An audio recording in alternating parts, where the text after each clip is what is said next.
तो चलिए आज हम देखेंगे कक्षा 12वीं का एक महत्वपूर्ण क्वेश्चन जो कि परीक्षा के लिए अति महत्वपूर्ण है। तो प्लीज वीडियो को एंड तक देखते रहिएगा एवं वीडियो को लाइक शेयर एंड कमेंट करना ना भूलें और हमारे चैनल को भी सब्सक्राइब कर लें और जो बगल में बेल आइकन है उसे भी प्रेस कर लें। तो चलिए अब हम वीडियो को स्टार्ट करते हैं और अब हम जान लेते हैं इस क्वेश्चन को। तो क्वेश्चन है ध्रुवण कोण, इसे ही ब्रूस्टर कोण कहते हैं, क्या है? किसी पारदर्शी माध्यम के लिए इसका मान किन किन कारकों पर निर्भर करता है? तो चलिए अब हम इस क्वेश्चन को सॉल्व करते हैं। तो अब हम जान लेते हैं ध्रुवण कोण क्या होता है।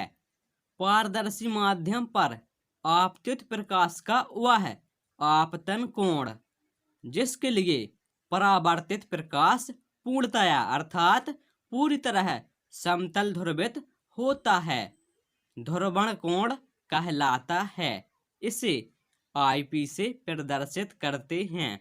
तो चलिए अब हम इस डेफिनेशन को चित्र के द्वारा समझ लेते हैं। तो ये है चित्र।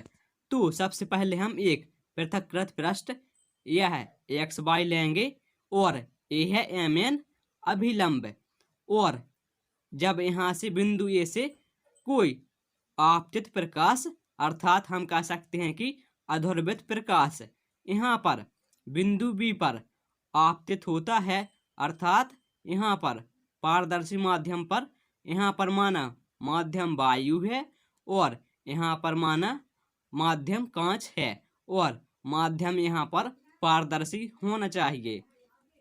तो जब यह अध्रुवित प्रकाश और यह अध्रुवित प्रकाश का चिन्ह, तो अध्रुवित प्रकाश इस प्रकार का होता है। तो जब यह बिंदु बी पर आपतित होगा तब यहाँ पर ध्रुवण कोण की परिभाषा में कहा गया है कि पारदर्शी माध्यम पर आपतित प्रकाश का वह आपतन कोण, अर्थात जब यहाँ पर प्रकाश आपतित होता है तो यहाँ पर आपतन कोण बनता है, अर्थात आईपी अर्थात ध्रुवण कोण। और आगे कहा गया है आपतन कोण जिसके लिए परावर्तित प्रकाश पूर्णतया समतल ध्रुवित होता है, ध्रुवण कोण कहलाता है। और जब यह प्रकाश इस प्रकार परावर्तित हो जाता है इस पारदर्शी माध्यम से तब समतल ध्रुवित प्रकाश का चिन्ह ये होता है और इसे हम परावर्तित प्रकाश अर्थात पूर्णतया समतल ध्रुवित प्रकाश अर्थात पूरी तरह से समतल ध्रुवित प्रकाश है, तब हम इसे सिर्फ समतल ध्रुवित प्रकाश लिखेंगे। तब जो यहाँ पर आपतन कोण आपतित प्रकाश का आपतन कोण आईपी और जो यहाँ परावर्तित प्रकाश अर्थात समतल ध्रुवित प्रकाश का कोण बनेगा आईपी, इसे हम ध्रुवण कोण कहते हैं।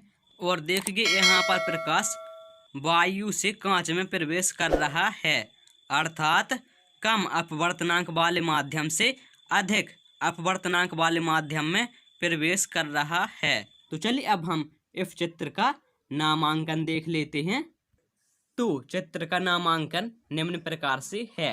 यहाँ पर एम एन है अभिलंब और एक्स वाई है पृथक्कृत पृष्ठ और ए बी है आपतित किरण और बी डी है परावर्तित किरण, अर्थात यहाँ पर प्रकाश की किरण आपतित हुई है तब हम इसे ए बी को आपतित किरण कहेंगे और बी डी की ओर यह प्रकाश की किरण परावर्तित हुई है तब हम इस प्रकाश की किरण को परावर्तित किरण कहेंगे और आईपी है ध्रुवण कोण।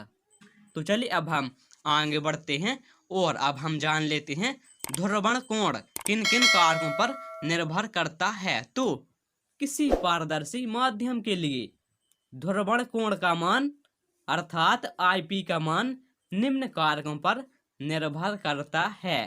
तो यहाँ पर दो कारक हैं। पहला है पारदर्शी माध्यम के अपवर्तनांक, अपवर्तनांक को हम म्यू से डिनोट करते हैं, तो यहाँ पर म्यू पर।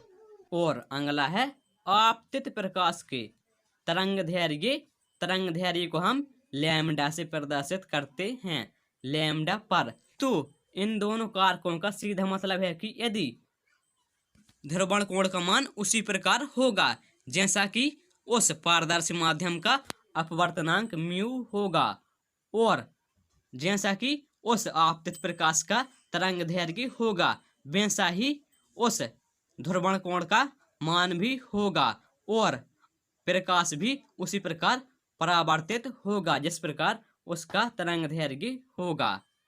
Thank you.